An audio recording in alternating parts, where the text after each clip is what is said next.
नमस्कार, अग्निपथ देख रहे हैं आप। अग्निपथ में आज हम बात करेंगे पीएम की नसीहत, सीएम की फजीहत। जी हां, पीएम मोदी अपने नवाचारों के लिए जाने जाते हैं और उनके विचारों से लोग प्रेरित होते हैं। स्वच्छ भारत का संदेश अब राष्ट्र का अभियान बन गया है। अब पीएम मोदी ने राजस्थान से फिर एक नया संदेश दिया है। शुक्रवार को जयपुर पहुंचे नरेंद्र मोदी ने बीजेपी प्रदेश कार्यालय में विधायकों और प्रदेश पदाधिकारियों को एक नसीहत दे डाली।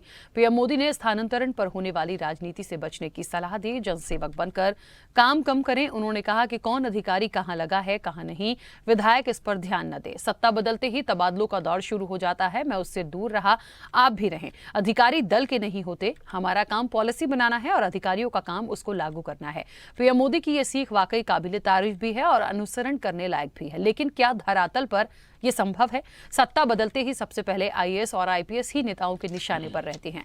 मोदी जी ने शाम को राजस्थान में ये नसीहत दी और राजस्थान की भजनलाल सरकार ने शुक्रवार देर रात ही बड़ा प्रशासनिक फेरबदल करते हुए 72 आईएएस समेत 121 आरएएस अधिकारियों का ट्रांसफर कर दिया। कार्मिक विभाग ने एक नोटिफिकेशन जारी करते हुए 32 जिलों के कलेक्टर बदले जाने की सूचना दी है। इधर मध्य प्रदेश और छत्तीसगढ़ में भी प्रशासनिक फेरबदल का दौर लगातार जारी है। पीएम की नसीहत कितनी कारगर होगी ये तो आने वाला समय बताएगा, लेकिन शासन बदलते ही प्रशासन बदलने का जो चलन है वो बेहद पुराना है। और निश्चित तौर पर देखिए, ये एकदम से जब ये तमाम चीजें होती हैं तो कहीं ना कहीं एक मैसेज थोड़ा सा गलत जाता है या सबको लगता है कि आप एक जमावट करने की कोशिश कर रहे हैं। ये नसीहत वाकई बहुत अच्छी है कि जो अधिकारी हैं वो किसी दल के नहीं होते हैं।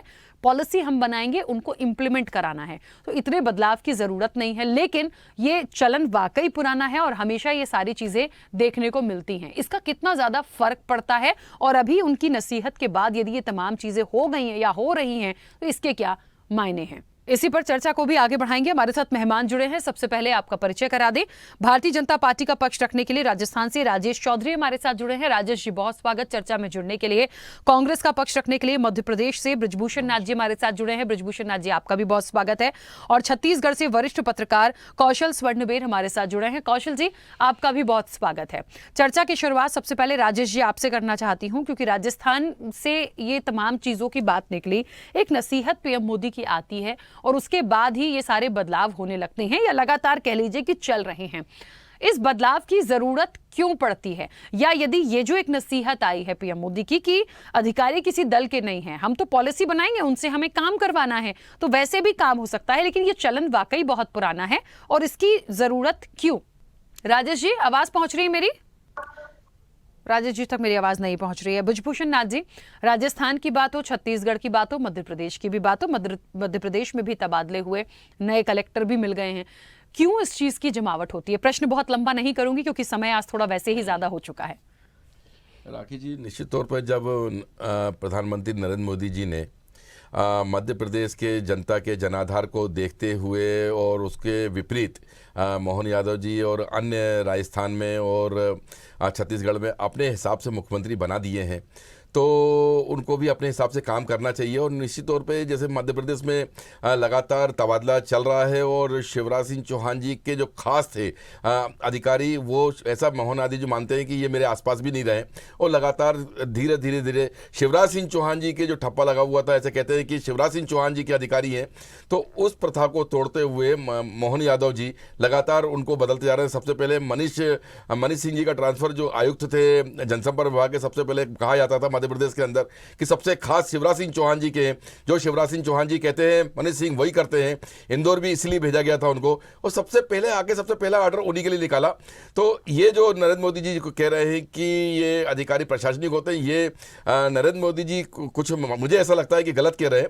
क्योंकि जब शिवराज सिंह चौहान जी के अलावा जो अन्य मुख्यमंत्री को आपने बना दिया है, तो उनको मध्य प्रदेश, छत्तीसगढ़, राजस्थान काम करने का अधिकार है। किसको अधिकारी बनाना है, किसको प्रशासनिक को विश्वास रखना है और किस प्रकार से क्रिया योजनाओं को धरातल पर लाना है, ये काम मोहन यादव जी का है। और नरेंद्र मोदी जी का काम तो इलेक्शन के 4 महीने पहले होता है, जब आएंगे और इलेक्शन जिता देंगे।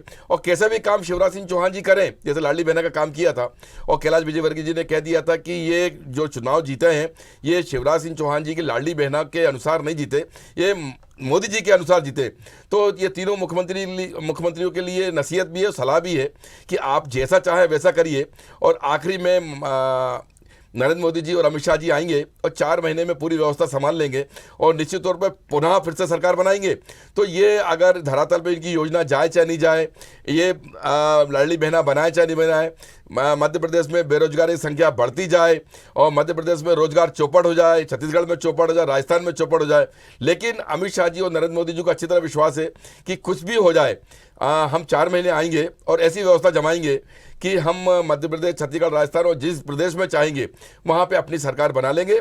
जनता नाखुश हो, दुखी हो, पीड़ित हो, उससे ना मोहन यादव जी को सरकार होना चाहिए और ना ही मध्य प्रदेश के आईएएस लोगों को। मध्य प्रदेश में आईएएस निश्चित तौर पर किसी न किसी प्रशासनिक, किसी कोई मंत्री के खास होंगे और कोई शिवराज सिंह चौहान जी खास होंगे, कोई मोहन यादव जी खास होंगे और लगातार आपने भी सुना होगा कि कुछ अधिकारी लगातार महाकाल के दर्शन के बहाने मोहन यादव जी के परिवार से मिलने जा रहे हैं।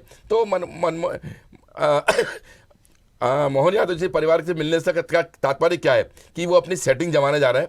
मुझे मलाईदार जिला मिल जाए और जहां से मैं खूब भ्रष्टाचार करूं और खूब मध्य प्रदेश की जनता का शोषण करूं, उस काम में अधिकारी भी लगे हुए हैं और मध्य प्रदेश का प्रशासन और शासन भी लगा हुआ है। ठीक है, चलिए राजेश जी भी हमारे साथ जुड़ रहे हैं। राजेश जी, एक बात आ रही है निकलकर, पीएम मोदी की भी एक नसीहत के तौर पर है, लेकिन उसके बावजूद ये जो है तबादले हो जाते हैं। देखिए, चलन भले पुराना है, लेकिन इसको अब नए सिरे से एक नए उसमें पीएम मोदी ने नसीहत दी है कि अधिकारी जो है वो किसी दल के नहीं होते, पॉलिसी बनाएंगे, उनको काम करने दीजिए। तो इतनी जल्दी इसको एकदम आनन फानन में क्यों ऐसा होता है कि कोई भी सरकार आती है तो सबसे पहले जो आईएएस आईपीएस अधिकारी होते हैं उनके तबादले कर दिए जाते हैं?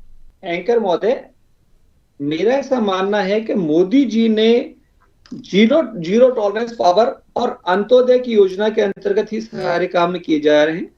उनका ये मानना है कि जो जो अधिकारी अच्छे हैं, एक्टिव हैं, मैं ये नहीं कह रहा कि जिनको हटाया गया वो अच्छे नहीं थे, वो सभी एक्टिव थे, परंतु होता क्या है कि एक थोड़ा सा यूं लगता है कि उनको भाई ये अधिकारी अच्छा है, ये काम करने वाला है, पॉजिटिव है, जनता के हितकारी है, तो ये रूटीन प्रक्रिया होती है, प्रोसेस होते हैं कि सब आईएएस की ट्रांसफर कर दी, आईएएस की ट्रांसफर कर दी, रूटीन प्रक्रिया है। चुनाव के समय जैसा आपने देखा होगा, जैसे ही चुनाव डिक्लेयर होते हैं, आचार संहिता लगती है, 3 साल से जो अधिकारी एक जगह पोस्टेड होते हैं उनके ट्रांसफर होते हैं। तो ऐसा नहीं है कि सब सरकार बनने के बाद में ही आईएएस और आरएएस के ट्रांसफर होते हैं, रूटीन प्रक्रिया, इससे कोई अदरवाइज नहीं लेना चाहिए।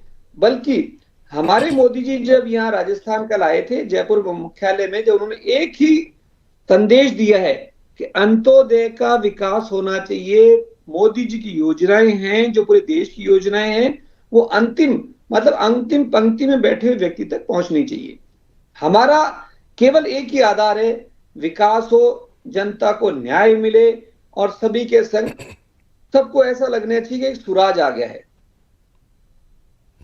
ठीक है, चलिए, लेकिन फिर भी मुझे लगता है आपका ठीक है, ये मत हो सकता है, लेकिन राजनीतिक रूप से और जब भी, क्योंकि चलन पुराना है तो इसके पीछे कई सारी बातें भी हैं।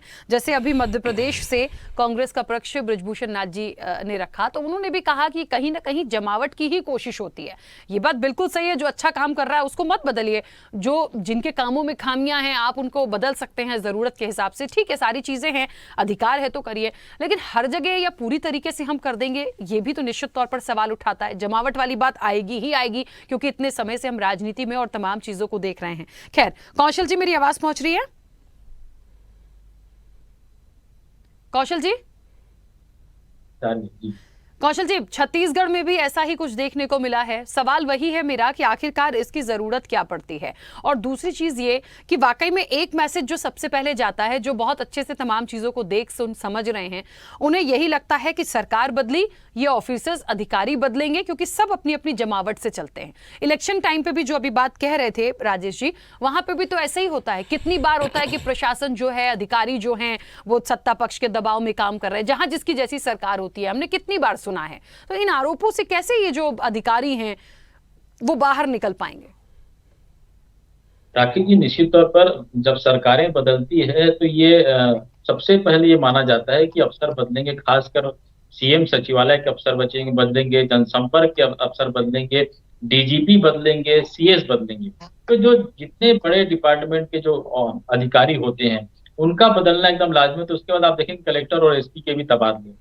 तो कहीं न कहीं ये सिस्टम में आप देखेंगे तो ये माना जाता है कि पूर्ववर्ती सरकार के करीबी जो लोग हैं उनको ही अच्छे ओहदेदार पदों पर रखा जाता है। पता नहीं ये कहाँ से प्रचलन में आया है कि जो पिछले सरकार में काम कर रहे हैं वो अगले सरकार में अच्छा काम नहीं करेंगे। जिस तरह आप देखेंगे मध्य प्रदेश और राजस्थान और छत्तीसगढ़, राजस्थान और छत्तीसगढ़ में तो चूंकि बीजेपी की सरकार बनी है, कांग्रेस की सरकार गई है, तो वहां पे अफसर का बदलना समझ में आता है। लेकिन मध्य प्रदेश जहां पर भारतीय जनता पार्टी रिपीट हुई है, वहां पर आखिर क्यों बदला गया? आखिर भारतीय जनता पार्टी की सरकार थी, उसके अफसर लगातार काम करते थे। वहां पर भी यदि बदला जा रहा है तो कहीं कहीं जो मुखिया होता है, जो प्रदेश का जो मुखिया होता है, जो मंत्री होता है, वो ये चाहता है कि उसके जो करीबी जो अफसर हों, जो उसके हिसाब से काम कर सके, वो जो योजनाएं बनाए उसको अच्छे से इम्प्लीमेंट कर सके, उनकी सरकार की जो छवि उसको चमका सके। तो ऐसे अफसरों की एक फेहरिस्त तैयार की जाती है और ये हर सरकार में होता है। सिर्फ एक दो राज्यों की बात नहीं करें, जब सरकार बदलती है तो आप देखेंगे जो पीएमओ के जो अफसर होते हैं तमाम बदल दिए जाते हैं, जो पिछली सरकारी की होती है। तो कहीं कहीं ये एक परसेप्शन से पैदा क्रिएट कर दिया जाता है कि जो पुरानी जो सरकार में जो अधिकारी काम कर रहे थे, चाहे सीएम के सेक्रेटरी हो, चाहे जनसंपर्क के आयुक्त हो, चाहे डीजी हो, चाहे सीएस हो, उनको ऐसा माना जाता है कि वो जिस सरकार के जो सत्ता रहती है उसके हिसाब से काम करते हैं और उनका जो कार्य योजना उनके हिसाब से उनकी कार्यशैली रहती है। और यही वजह है कि उनको बदल दिया जाता है। निश्चित तौर पर कोई भी अधिकारी किसी राजनीतिक दल का व्यक्ति नहीं होता और किसी राजनीतिक दल से प्रेरित भी नहीं होता है। लेकिन ये जो परसेप्शन क्रिएट होता है ये आज का नहीं है, पिछले कई सालों से हम देख रहे हैं जब भी सरकारें बदलती इस तरह होता है। छत्तीसगढ़ में भी आप देखेंगे एक साथ लगभग 89, उसमें 88 आईपीएस थे और एक आईपीएस, लगा 89 लोगों का ट्रांसफर एक बार में हुआ। अभी आईपीएस की लिस्ट भी आजकल में आने वाली, उसके बाद आप देखेंगे कलेक्टर और एसपी भी बदले जाएंगे। तो कहीं कहीं एक सिस्टम एक बन जाता है कि जो पुराने जो अफसर है, जो लूप लाइन में पड़े अफसर, उनको ऐसा माना जाता है कि सरकार उन्होंने उपेक्षित करके रखा था, सरकार से उनकी नई पटरी बैठी इसलिए वो उपेक्षित थे और लूप लाइन में थे। तो ऐसे लोगों को हम यहाँ पर मेन स्ट्रीम में लाए, उनसे हम काम कराएं, क्योंकि जो भी आईपीएस हो या आईएएस जो भी अफसर होता है निश्चित तौर पर पूरी जानकारी रखता है, पूरी समझ रखता है, शासन प्रशासन चलाने का पूरा उनमें मादा होता है। लेकिन आप उनकी कार्यशैली को किसी राजनीतिक दल से जोड़कर देखें, मुझे लगता है ये उचित नहीं है। होना ये चाहिए कि यदि जो अधिकारी अच्छा काम कर सकता है, किसी की भी सरकार रही हो, यदि कांग्रेस सरकार में अच्छा काम किया वो अफसर है, भारतीय जनता पार्टी में आपको रोक लाइन में डाल देंगे, तो मुझे लगता है कि उसकी कार्यशैली पर सवालिया निशान है। तो आप उनका यूज कीजिए, क्योंकि आप जो योजनाएं हैं और जनहित से जुड़ी योजनाएं होती है और जनता तक पहुंचाने के लिए आप योजनाएं बनाते हैं। तो कोई अधिकारी यदि पूर्व की सरकार में जनता तक जुड़ी योजनाओं को अच्छे से पहुंचा रहा था तो आपकी सरकार में भी वो काम करेगा। क्यों आपको उसको किसी राजनीतिक दल से जोड़ रहे हैं? तो मुझे लगता है ये जो परसेप्शन है इसको बदलने की जरूरत है। प्रधानमंत्री जी ने बहुत सही बात कही है कि कोई भी अधिकारी किसी राजनीतिक दल का व्यक्ति नहीं होता है, वो इम्प्लीमेंट करने का एक जरिया होता है। पॉलिसी तो सरकार खुद बनाएगी, प्रशासन तो उनको इम्प्लीमेंट करने का एक माध्यम होता है। ठीक है, और मुझे लगता है इस पर विचार किया जाना चाहिए। एक सवाल मुझे यहाँ पर आया, ब्रिजभूषण नाथ जी, मान लीजिए थोड़ा सा बीजेपी कांग्रेस से हटकर हम बात कर रहे हैं।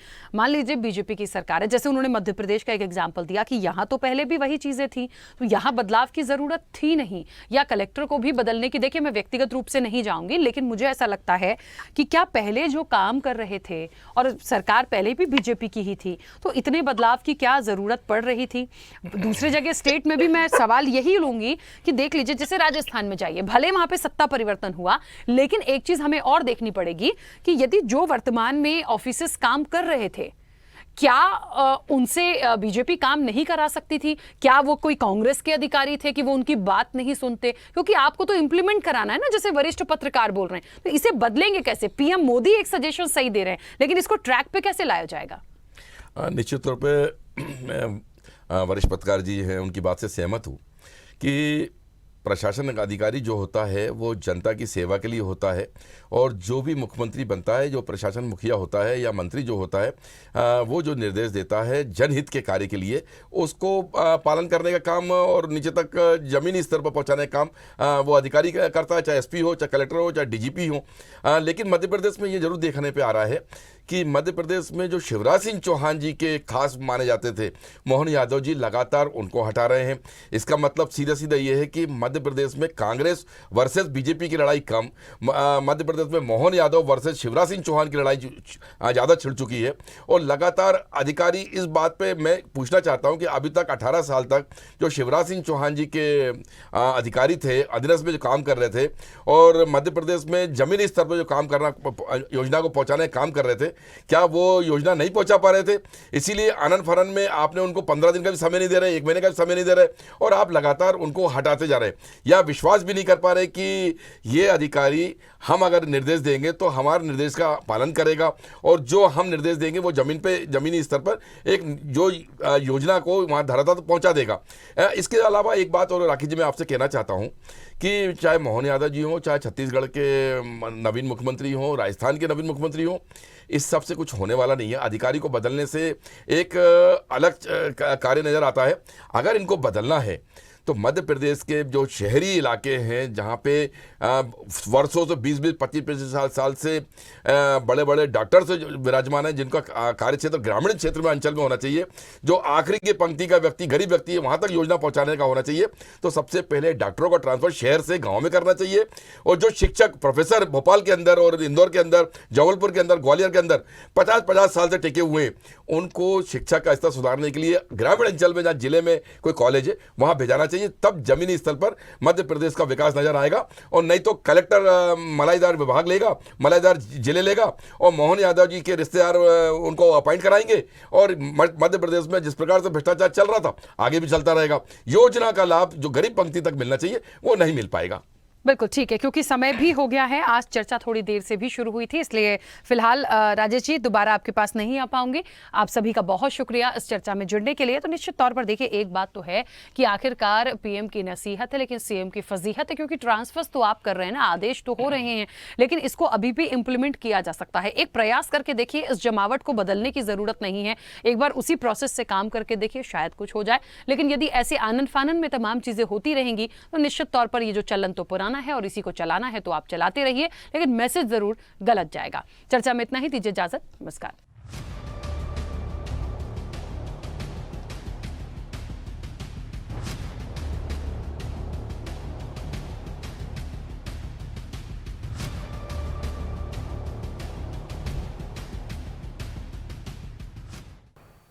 ऐसे ही वीडियोस के लिए लाइक करें, शेयर करें, फॉलो करें। YouTube पर जाकर सब्सक्राइब कर बेल आइकन दबाना ना भूलें और ताजा अपडेट्स के लिए swedeshlive.com पर जरूर जाएं।